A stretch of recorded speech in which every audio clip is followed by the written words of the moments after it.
जय गुरुदेव। षट चक्र वेद अर्थात उन्नेय भूमिका। पृथ्वी तत्व को मूलाधार में और जल को मणिपुर में, अग्नि तत्व को जिसकी स्थिति स्वादिष्ठान में है, हृदय में वायु तत्व को और ऊपर विशुद्ध चक्र में आकाश तत्व को और मन को भी भ्रू मध्य में, इस प्रकार सकल कुल पथ का वेद करके तू सहस्त्रार्थ पद्य में अपने पति के साथ एकांत में विहार करती है। व्याख्या।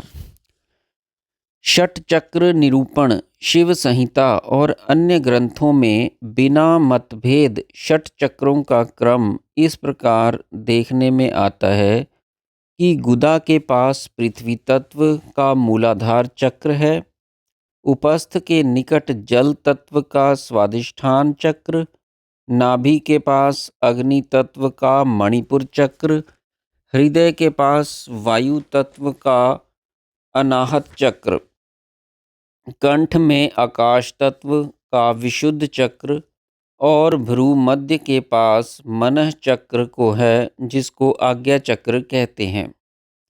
परंतु सौंदर्य लहरी में इस क्रम में अंतर दिखता है, जिसके अनुसार उपस्थ के पास जल तत्व का, मणिपुर और नाभि में आग्नेय स्वादिष्ठान चक्र होना चाहिए। तत्वों का क्रम तो वही है, परंतु चक्रों के नामों के क्रम से उपस्थ के चक्र नाम मणिपुर और नाभि चक्र का नाम स्वादिष्ठान प्रतीत होता है। शंकर भगवत्पाद ने यद्यपि इन दो चक्रों के स्थानों का संकेत नहीं किया है, परंतु नाम क्रम से यही प्रतीत होता है कि उनको उपस्थ वाले चक्र का नाम मणिपुर और नाभि के चक्र का नाम स्वादिष्ठान अभिमत था। परंतु हमारी राय में ऐसा नहीं है, केवल तत्वों के वेद क्रम में अंतर है।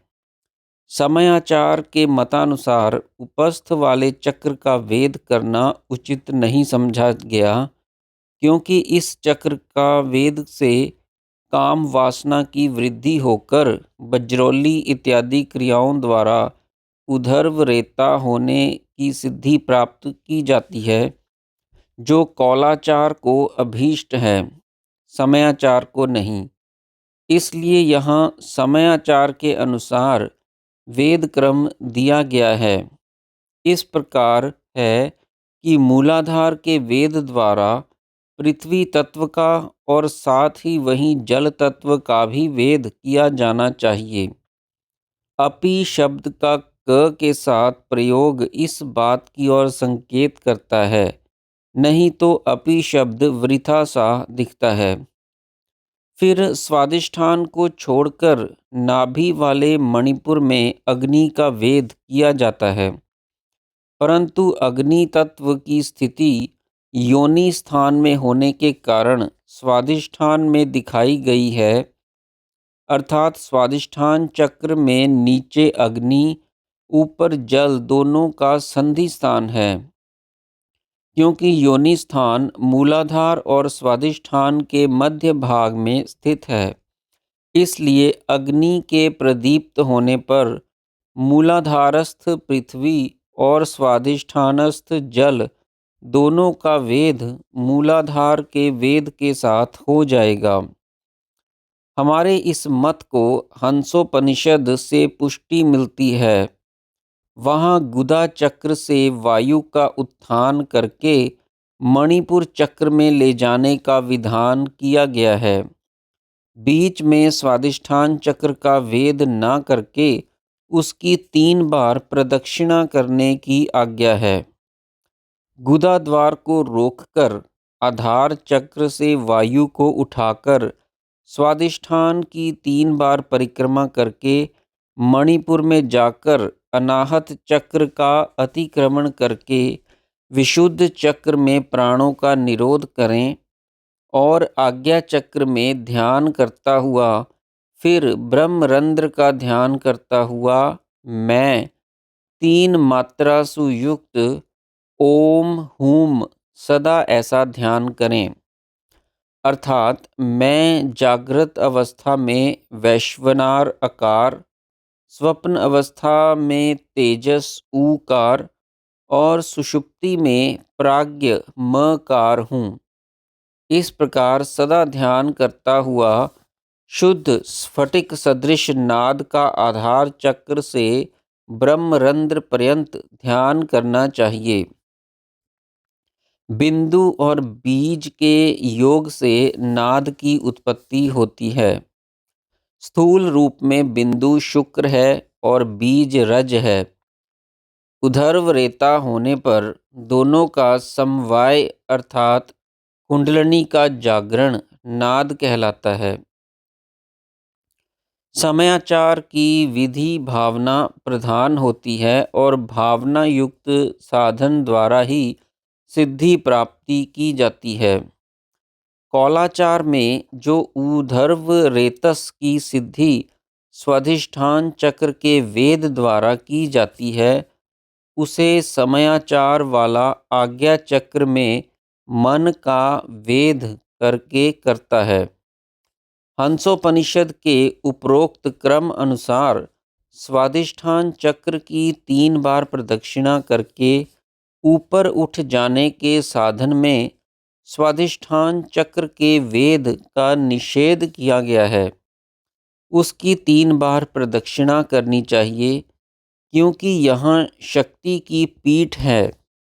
जैसा कि नाम से प्रकट है, स्व अधिष्ठान स्वाधिष्ठान मूल बंध द्वारा आधार चक्र का वेद होकर पृथ्वी और जल दोनों का एक साथ वेद होगा, क्योंकि मूल बंध के अभ्यास से योनिस्थान जो दोनों चक्रों के मध्य में है और अग्नि का स्थान है, दबता है।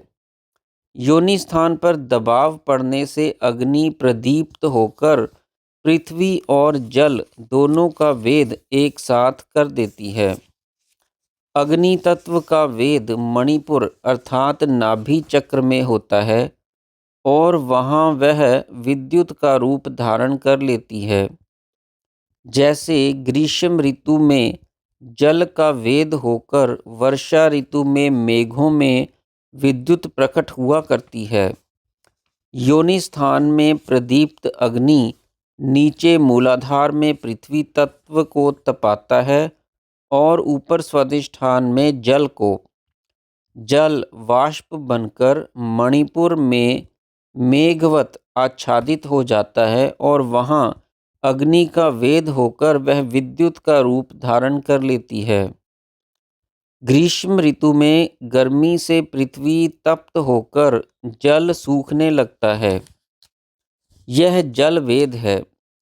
वर्षा में वही जल मेघों के रूप में परिणित हो जाता है और उसके ताप से विद्युत प्रकट होती है। यह अग्नि का वेद है।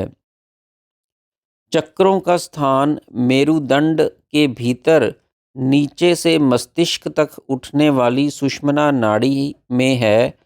इसके द्वारा शरीर की नाड़ियों का मस्तक से संबंध है। गुदा के पीछे एक मांसपेशी है जिसे कंद कहते हैं। उसकी नाभि अर्थात केंद्र में कुंडलिनी स्वयंभू लिंग पर 3.5 कुंडल डाले सोती रहती है। जागकर वह स्वादिष्ठान चक्र में रहने लगती है। उस अवस्था में जीव को बिंदु रूपी शिव कहते हैं और कुंडलिनी को जीव रूपा शक्ति। आज्ञा चक्र में चढ़कर वही परमात्मा रूपी शक्ति त्रिपुरा कहलाती है, जो सहस्त्रार्थ में शिव के साथ सायुज्यता प्राप्त कर लेती है।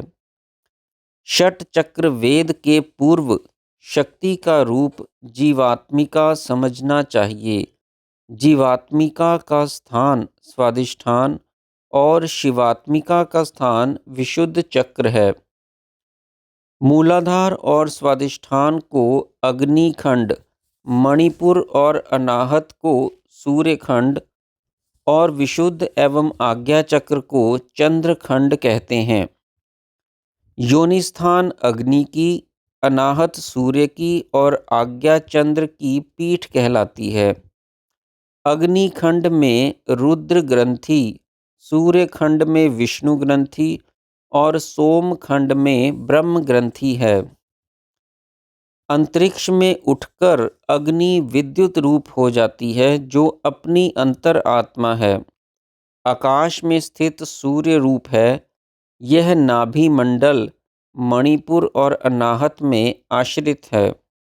नीचे की ओर मुख रहने पर वह विष की वर्षा करता है और ऊपर की ओर मुख होने पर अमृत का श्रवण करने लगता है।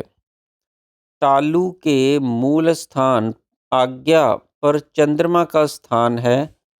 उसका मुख नीचे की ओर है और वह अमृत की वर्षा किया करता है। अनाहत चक्र के 12 दल 12 आदित्य कहलाते हैं।